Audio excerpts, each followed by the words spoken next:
Kata korupsi berasal dari bahasa Latin yaitu corruptio atau corruptus. Corruptio memiliki arti beragam yakni tindakan merusak atau menghancurkan.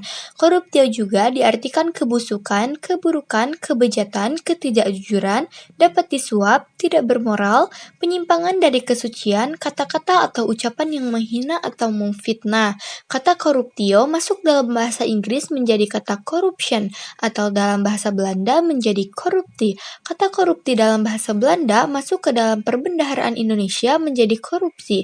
Menurut Kamus Besar Bahasa Indonesia, korupsi adalah penyelewengan atau penyalahgunaan uang negara untuk keuntungan pribadi atau orang lain.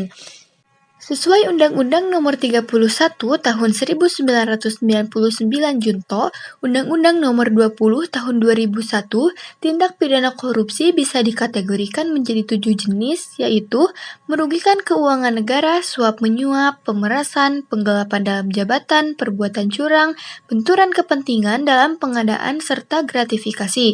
Oleh karena itu, perlu ditanamkan nilai-nilai anti korupsi yang diharapkan bisa menumbuhkan budaya anti korupsi termasuk di lingkungan kerja.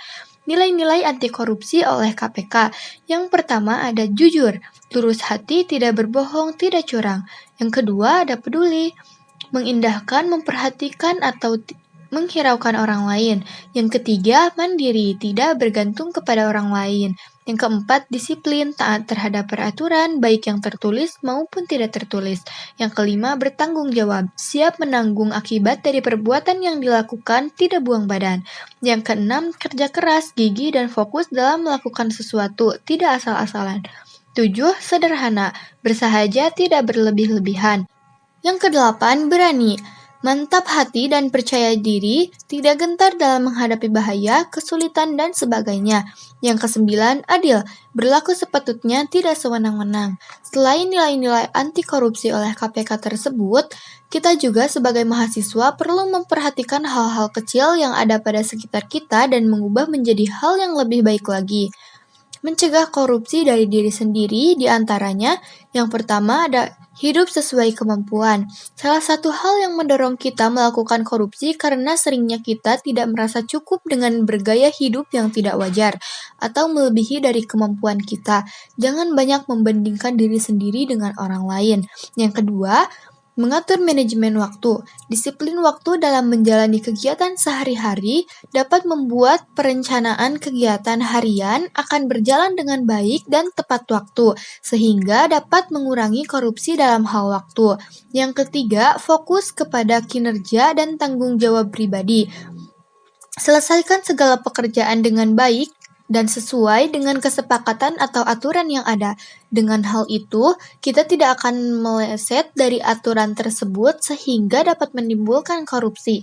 Yang keempat, mengatur pengeluaran. Catat pengeluaran sehari-hari dan bedakan pengeluaran tersebut berdasarkan kebutuhan dan keinginan. Upayakan kebutuhan dapat tercukupi dahulu, baru jika masih ada sisa bisa digunakan untuk keinginan. Hal ini berhubungan dengan gaya hidup yang sederhana. Yang kelima, selalu bersyukur. Bersyukur apa yang kita miliki dan bersyukur dengan apa yang telah kita raih hari ini dapat mencegah tindakan korupsi. Apabila kita tidak bersyukur dan selalu mencari kekurangan atau tidak pernah merasa puas, apabila tidak diiringi dengan niat yang baik, akan membawa kita ke dalam perilaku dan perbuatan yang menyimpang. Sebagus apapun sistem pencegahan yang dibangun tanpa fondasi integritas yang kuat, pemberantasan korupsi menjadi tak bergigi. Marilah kita menanamkan hal-hal kecil yang ada pada sekitar kita dan mengubah menjadi hal yang lebih baik lagi. Terima kasih.